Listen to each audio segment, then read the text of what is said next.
दोस्तों Jayaprakash power ventures limited की बात करें तो स्टॉक में आज प्रॉफिट बुकिंग तो आई, लेकिन वो प्रॉफिट बुकिंग सारी की सारी इतनी पावरफुल नहीं थी कि यहाँ पे गिरावट हो जाए। स्टॉक बहुत मजबूत है और फिर से शानदार तेजी बनी। स्टॉक लगातार दौड़ रहा है। अब आप देख ही सकते हो कि जो स्टॉक 1 रुपये के आसपास था कोविड काल में, उससे भी नीचे था, वो 20 को क्रॉस कर चुका और बहुत तेज़ी से आगे बढ़ रहा है। कहाँ तक जा सकता है समझने की कोशिश करेंगे इस वीडियो के माध्यम से।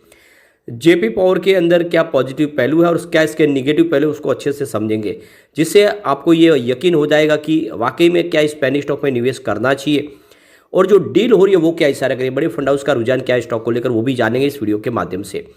लेकिन फ्रेंड उससे पहले अगर आप पहली बार हमारे चैनल पे आए तो चैनल को सब्सक्राइब कर दीजिए, एक बेल आइकॉन दबा दीजिए ताकि जब भी नया वीडियो बने पहला नोटिफिकेशन आपको मिले। वीडियो पसंद आए तो लाइक से जरूर कीजिए। चलो फ्रेंड्स वीडियो स्टार्ट करते हैं। मैं हूँ आपका दोस्त SB दवे और हमारे अपने चैनल ऑनलाइन कमाई में आपका बहुत बहुत स्वागत है।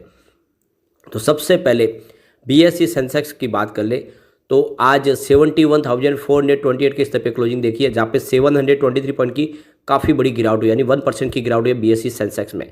और इस गिरावट के पीछे वजह बनी रेपो रेट, जिसमें कोई बदलाव नहीं किया गया। आज RBI की जो मॉनिटरिंग पॉलिसी थी उसमें 6.5% पे अनचेंज रखा गया, जो बाजार के अनुरूप नहीं है। बाजार को इस बार अपेक्षा थी कि बदलाव होगा, लेकिन बदलाव हुआ नहीं और इसने पूरा बाजार के सेंटीमेंट को बिगाड़ा।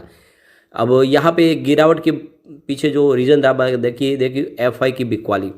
आज FI ने जम के बिकवाली की, पूरे इस महीने में सबसे बड़ी बिकवाली की है।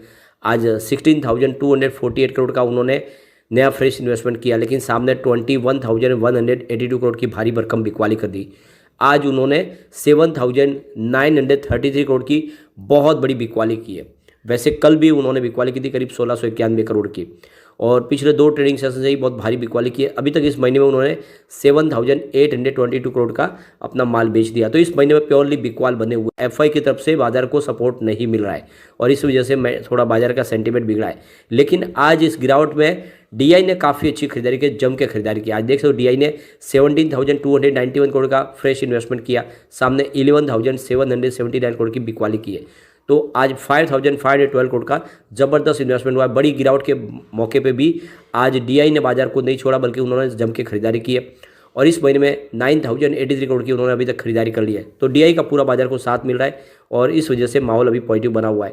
और इसी वजह से देखें तो आज निफ्टी एनर्जी भी पॉजिटिव था, 39,354 के स्तर पे बाजार में भले गिरावट बढ़ी, लेकिन यहाँ पे 408 पॉइंट की शानदार तेजी थी, यानी 1.05% निफ्टी एनर्जी ने तेजी बताई और इसका भी असर जेपी पावर में देखने को मिला। वैसे स्टॉक की शुरुआत हुई 22.80 पर, पॉजिटिव शुरुआत हुई। कल की क्लोजिंग 21.85 के आसपास थी। इंट्राडे में 22.90 का हाई बना, लेकिन जो लो है वो 20.75 का। तो बिल्कुल देख सकते हो कि स्टॉक नीचे गया, लेकिन उसमें जिस तरह से फिर से निचले लेवल से खरीदारी शुरू हुई, इसने अपर सर्किट मारा। अंत में सर्किट खुला जरूर है, लेकिन 5% की तेजी के साथ में ही लगभग क्लोजिंग दी है, क्योंकि 22.85 के आसपास क्लोजिंग हुई है, जहाँ पे 4.5% की शानदार तेजी देखने को मिली है। अब इसकी परफॉर्मेंस आप देख ही सकते हो। कोविड काल में स्टॉक 50 पैसे के आसपास आ गया था, बिल्कुल कौड़ियों के भाव में। 27 मार्च 2020 की प्राइस की 50 पैसे के आसपास है। अब उस लेवल से अगर किसी ने खरीदारी की होगी तो आज उसका इन्वेस्टमेंट है वो कम से कम 45 लाख हो चुका है। 1 लाख रुपए का इन्वेस्टमेंट बहुत बड़ा मल्टीबैगर साबित हुआ। और आपको ये अगर पता होगा तो जब इसकी प्राइस 1 रुपये के आसपास थी, तब से रेगुलरली हम जेपी पावर पे वीडियो बना रहे हैं। काफ़ी लोग जो कहते हैं कि छोटा पेनी स्टॉक पैसे डुबा देगा, लेकिन मैंने बार बार इसके ऊपर वीडियो बनाए, लगातार वीडियो बनाए। जब इसकी प्राइस नहीं बढ़ी थी तब भी आपको ये पता ही होगा कि 7 रुपये के आसपास तो ये बहुत समय तक रहा, लेकिन जब 7 रुपये से इसने दौड़ना शुरू किया तो ये एक तरफा दौड़ा है, बिल्कुल सुजलॉन जैसे। सुजलॉन ने भी 8 रुपये से एक बड़ी तेजी बनानी शुरू की। अब आप देख सकते हो कि पिछले 1 साल में इसकी प्राइस 213% से ऊपर बढ़ चुकी है। 7 रुपीज़ के आसपास था 21 अगस्त को स्टॉक, जो इस समय 23 के आसपास पहुँच चुका है। यहाँ पे अगर हम बात करें 1 मंथ की तो 39% का शानदार रिटर्न दिया स्टॉक ने। 16 के आसपास स्टॉक था 10 जनवरी को, तो काफ़ी कम समय में ज़बरदस्त रिटर्न स्टॉक ने दिया है। लगातार दौड़ रहा है, पिछले 5 दिन में ही 24% के आसपास की तेज़ी बन चुकी है।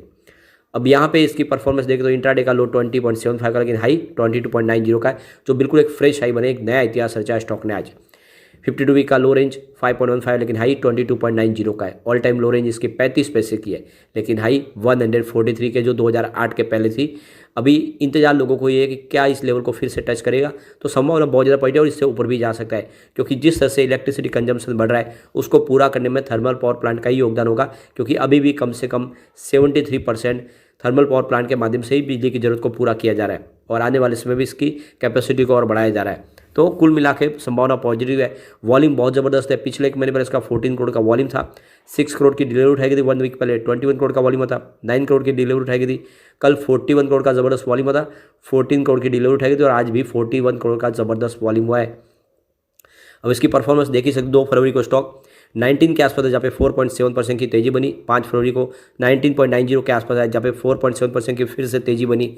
और 6 फरवरी को स्टॉक आ गया 20.85 के आसपास, जहाँ पे 4.8% की तेजी बनी। और 7 फरवरी को 21.85 के आसपास, जहाँ पे 4.8% की फिर से तेजी बनी, यानी लगातार अपर सर्किट। और 8 फरवरी को स्टॉक 22.65 के आसपास, जहाँ पे 3.7% की तेजी थी। अब आप देख ही सकते हो कि पिछले 5 ट्रेडिंग सेशन में देखें तो ये जो तेजी है ये करीब आपको 28 से 30% के आसपास दिखाई देगी, जो बहुत बड़ी बात है। सबसे बड़ी बात है कि इस बार जो कंपनी ने प्रॉफिट बताया काफ़ी शानदार है। 172.85 करोड़ का कंपनी नेट प्रॉफिट दिखाया है। सितंबर क्वार्टर में जो प्रॉफिट है वो 68.66 करोड़ के आसपास ही था, उसमें काफ़ी बड़ा जंप देखने को मिला है। और देख सकते हो कि Q3 के दौरान, यानी पिछले साल सेम क्वार्टर में देखें तो 217 करोड़ के आसपास का घाटा हुआ था कंपनी को। यहाँ पे देख लो कि जेपी पावर को लेकर आनंद राठी के जिगर एस पटेल का कहना है कि जेपी पावर के लिए जो सपोर्ट है वो 21 का है और इस सपोर्ट के साथ आपको बने रहना। इसमें 26 का फर्स्ट रेजिस्टेंस है, इसको पार कर लिया तो 28 का टारगेट भी देखने को मिलेगा। तो बिल्कुल 21 के स्टॉप लॉस के साथ खरीदारी कर सकते हैं। 28 आपको देखने को मिल सकता है। अब यहाँ पे इसके पॉजिटिव निगेटिव पहलू देख ले तो पहला पॉइंट पॉजिटिव वो है एनुअल रेवेन्यू, जिसमें 21.86% की वृद्धि देखने को मिली है, जो लास्ट ईयर 5,922.15 करोड़ के आसपास रहा है। सेकंड पॉइंट भी पॉजिटिव वो है क्वार्टरली रेवेन्यू, जो 82.37% के आसपास है, जहाँ पे ईयर ऑन बेसिस पे 2,213 करोड़ के आसपास रहा है। तीसरा पॉइंट निगेटिव वो है एनुअल नेट प्रॉफिट, जिसमें 48.44% की गिरावट हुई है, जो लास्ट ईयर 55.42 करोड़ के आसपास रहा है। अगला पॉइंट फिर से पॉजिटिव वो है क्वार्टरली नेट प्रॉफिट, जिसमें 179% की शानदार वृद्धि देखने को मिली है, जो ईयर ऑन बेसिस पे 172 करोड़ के आसपास रहा है। अगला पॉइंट फिर से पॉजिटिव वो है स्टॉक की प्राइस, जिसमें 223% की शानदार जंप देखने को मिली है। सेक्टर के मुकाबले इसका प्रदर्शन काफ़ी अच्छा है। एक पॉइंट और पॉजिटिव वो प्राइस टू अर्निंग रेशियो, यानी पी रेशियो, जो 39.89 है, जबकि इसका सेक्टर का पी रेशियो 60.59% के आसपास, तो उस हिसाब से काफ़ी अच्छा है। डेट टू इक्विटी रेशियो 0.72 है, लेस देन 1% है, तो यह भी इसके लिए एक अच्छा पॉइंट है, क्योंकि ये कंपनी की जो सेहत है काफ़ी अच्छी है और इस एसेट क्वालिटी काफ़ी अच्छी है, यानी कंपनी अपने कर्ज को आराम से चुका सकती है, लगातार अपने कर्ज को कम ही कर रही है। एक निगेटिव पॉइंट जरूर है, वो है रिटर्न ऑन इक्विटी ROE, जो 0.83 है, लेस देन 10%। ये इसके लिए थोड़ी सी चिंताजनक बात है। अगला पॉइंट फिर से पॉइंट हुआ है म्यूचुअल फंड की होल्डिंग, जो लास्ट क्वार्टर में इंक्रीज हुई है। एक पॉइंट न्यूट्रल है, वो है प्रमोटर की शेयर होल्डिंग में प्रमोटर की होल्डिंग अनचेंज है 24% के आसपास। अगला पॉइंट फिर से पॉजिटिव वो है इंटरेस्ट कवरेज रेशियो, जो 2.24 है, हायर देन 1.5 है, तो ये अपने जो भी इंटरेस्ट पेमेंट है उसको आराम से चुका सकते हैं, कोई चिंता की बात नहीं।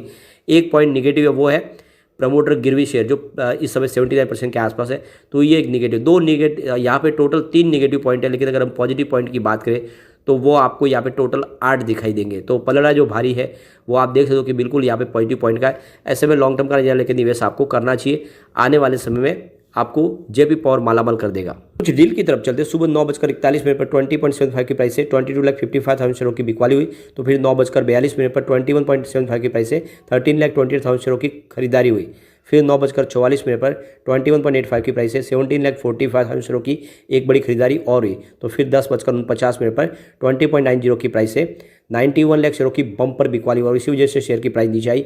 फिर 10:55 पर 20.85 की प्राइस से 40 लाख शेयरों की एक बड़ी बिकवाली और हुई। फिर 10:56 पर 20.85 की प्राइस से 30 लाख शेयरों की एक बड़ी बिकवाली और हुई, यानी किसी ने करीब 70 लाख के आसपास शेयर बेचे। फिर 11:06 पर 21.85 के प्राइस से फिर से 95,05,000 शेयरों की बम्पर खरीदारी हुई, किसी बड़े फंड हाउस ने जम के खरीदारी की, जिससे इसकी प्राइस वापस ऊपर आ गई। तो ऐसे में आपको लॉन्ग टर्म का नजरिया लेके जेपी पावर में बने रहना चाहिए। आने वाले समय ये आपको मालामाल कर देगा, यानी अगर आप इसको कम से कम 4-5 साल के लिए होल्ड कर ले तो ये हो सकता है कि 200 का टारगेट भी दिखा दे। लेकिन फ्रेंड, कोई भी इन्वेस्टमेंट करने से पहले अपने फाइनेंशियल एडवाइजर से बड़ा ले ले या अपना खुद का रिसर्च करे, क्योंकि मैंने वीडियो आपके एजुकेशनल पर्पज़ के लिए ही बनाया। वीडियो पसंद आए तो लाइक से जरूर कीजिए और चैनल को सब्सक्राइब कर दीजिए। Thank you friends.